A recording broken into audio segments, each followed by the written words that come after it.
Assalamualaikum warahmatullahi wabarakatuh. Perkenalkan, nama saya Trinita Nadia Hasan, NPM 2108260274, angkatan 2021 dari kelas C. Di sini saya akan menjelaskan mengenai emboli paru.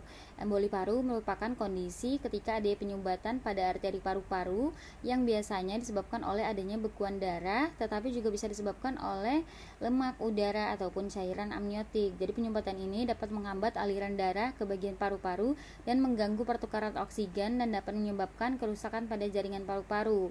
Jadi secara epidemiologi, jadi emboli paru ini merupakan masalah kesehatan global dengan prevalensi yang bervariasi dan tergantung pada populasi di wilayah. Di negara-negara maju, emboli paru adalah salah satu penyakit utama kerusakan ataupun kematian akibat penyakit kardiovaskular. Jadi faktor-faktornya ini seperti imobilitas, prosedur bedah, terus bisa juga karena ada penyakit kronis yang meningkatkan kejadian emboli paru. Emboli paru ini mempunyai klasifikasi. Jadi berdasarkan klasifikasinya ini bisa dibedakan berdasarkan ukuran dan dampaknya. Jadi yang pertama di sini ada emboli pulmonal kecil, di mana dia ini mempengaruhi arteri paru yang lebih kecil dan mungkin tidak menyebabkan gejala ataupun tanda-tanda yang signifikan. Terus yang kedua di sini adalah emboli pulmonal sedang, di mana di sini dapat menyebabkan gejala seperti nyeri dada, sesak napas, dan penurunan oksigen.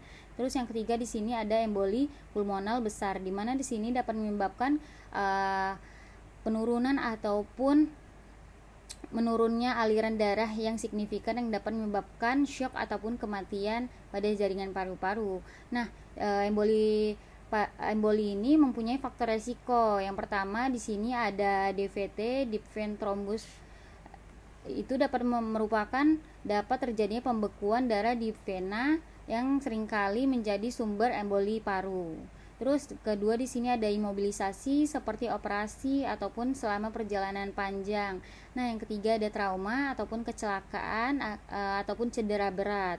Yang keempat di sini ada kanker. Kanker ini merupakan kanker yang menyebabkan peningkatan koagulabilitas darah. Jadi darahnya itu mengental. Terus ada juga kontrasepsi hormonal dan terapi hormonal. Jadi KB juga dapat meningkatkan resiko pembekuan darah. Nah, selanjutnya di sini ada kehamilan, di mana kehamilan itu juga dapat menjadi salah satu faktor resiko pada periode postpartum. Jadi emboli paru ini mempunyai etiologi. Jadi etiologinya itu bisa dibedakan disebabkan oleh beberapa etiologi. Yang pertama di sini adanya bekuan darah. Jadi pada embolus trombotik dari vena dalam yang dapat bergerak menuju ke paru-paru. Terus yang kedua di sini ada emboli lemak, biasanya terjadi setelah fraktur tulang ataupun cedera berat di tulang panjangnya. Terus yang ketiga di sini ada emboli udara, di mana di sini terjadi akibat introduksi udara ke dalam sirkulasi vena dan seringkali selama terjadi pada prosedur bedah ataupun prosedur medis.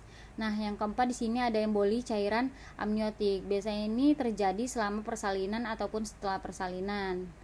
Jadi secara patofisiologinya emboli paru ini mengganggu aliran darah ke paru-paru dan dapat menyebabkan penurunan oksigenasi darah dan dapat memicu respon inflamasi. Jadi hal ini dapat menyebabkan penurunan ventilasi ataupun perfusi pada bagian area paru-paru yang terkena kemungkinan tidak menerima aliran darah yang cukup. Terus bisa juga patofisiologinya itu meningkatkan tekanan darah arteri pulmonal akibat peningkatan resisten di arteri paru-paru. Terus bisa karena kerusakan jaringan paru-paru karena jaringannya sudah mati, jadi bisa iskemik dan hipoksia. Jadi adapun CMD, cara mendekatkan diagnosisnya di sini pertama yaitu kita bisa tanyakan anamnesis dulu kepada pasien, riwayat medis, terus bisa kita identifikasi apakah ada gejala-gejala yang mengidentifikasi gejala seperti sesak napas, nyeri dada, hemoptisis. Terus kita bisa lakukan pemeriksaan fisik juga. Terus untuk pemeriksaan penunjangnya di sini kita bisa lakukan pemeriksaan CT scan dada. Jadi tes pencitraan ini untuk mendeteksi apakah terdapat bekuan darah di arteri paru-paru. Terus kita bisa lakukan pemeriksaan D-dimer, di mana pada pemeriksaan D-dimer ini dia mengukur kadar produksi degradasi fibrin seringkali meningkat. Jadi pada D-dimer ini produksi degradasi fibrinnya ini dia meningkat pada kasus emboli paru. Nah, terus bisa juga kita lakukan pemeriksaan ultrasonografi vena, di mana di sini untuk mengidentifikasi DVT, deep vein thrombus sebagai sumber emboli paru. Nah, terus terakhir ada angioparu, di mana digunakan untuk CTPA tidak tersedia ataupun jelas gitu. Adapun komplikasi dari emboli paru di sini bisa terjadinya gagal jantung kanan terjadi akibat ketika jantung kanan bagian kanan harus bekerja lebih keras untuk memompa darah melalui paru-paru yang terhambat.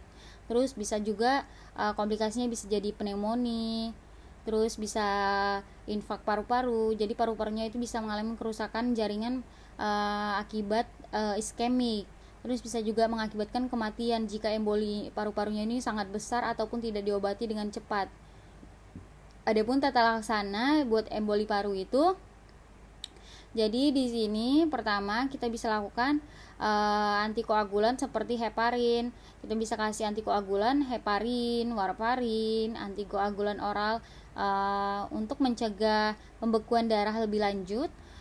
Terus kita bisa kasih juga trombolitik, obat-obat yang digunakan untuk melarutkan bekuan darah yang ada seperti alteplasma, alteplas pada kasus yang sangat berat dan mengancam jiwa. Terus untuk tata laksana non farmakologi, jadi kita bisa lakukan pemasangan filter vena cava inferior digunakan pada pasien dengan kontraindikasi terhadap antikoagulan. Terus kita bisa kasihkan juga terapi oksigen untuk meningkatkan oksigenasi darah pada pasien dengan hipoksia. Terus terakhir di sini kita bisa lakukan pembedahan, di mana pembedahan ini pada kasus ini yang sangat parah bisa kita lakukan pembedahan, yaitu pembedahan trobektomi, di mana di sini kita akan mengangkat bekuan darahnya itu yang menghambat sirkulasi sehingga terjadinya hipoksia. Terus jadi secara prognosisnya ini sebenarnya tergantung pada ukuran embolinya dan kecepatan diagnosis dan pengobatan yang diberikan. Apabila ditangani dengan cepat, insya Allah bakalan teratasi. Cuman ini tergantung manajemennya juga. Kalau misalnya manajemennya tepat, insya Allah juga cepat perbaikannya. Jadi di sini dengan pengobatan yang tepat kan pasiennya itu insya Allah lebih cepat pulihnya gitu. Nah jadi adapun edukasi buat pasiennya di sini pentingnya kita kasih pemahaman tentang ataupun tanda dan gejala dari emboli paru itu. Mungkin seperti kita bisa nanyakan ada gejala sesak napas, nyeri dada ataupun batuk berdarah. Jadi pentingnya kepatuhan terhadap terapi antikoagulan. Jadi untuk mencegah kekambuhan. Terus di sini mungkin kita bisa bilang ke pasiennya itu untuk dia untuk melakukan perubahan gaya hidup, mungkin seperti lifestyle-nya dibenarin lagi untuk mencegah imobilitas, untuk mengurangi resiko trombosis vena dalam. Terus terakhir di sini kita bisa bilang untuk melakukan tindakan pencegahan pasca operasi, di mana seperti biasa dengan penggunaan kompres kaki ataupun latihan gerak kaki dapat untuk mengurangi resiko pengumpulan ataupun terjadi bekuan darah. Baik, lebih dan kurangnya saya mohon maaf. Wabillahi taufiq wal hidayah. Wassalamualaikum warahmatullahi wabarakatuh.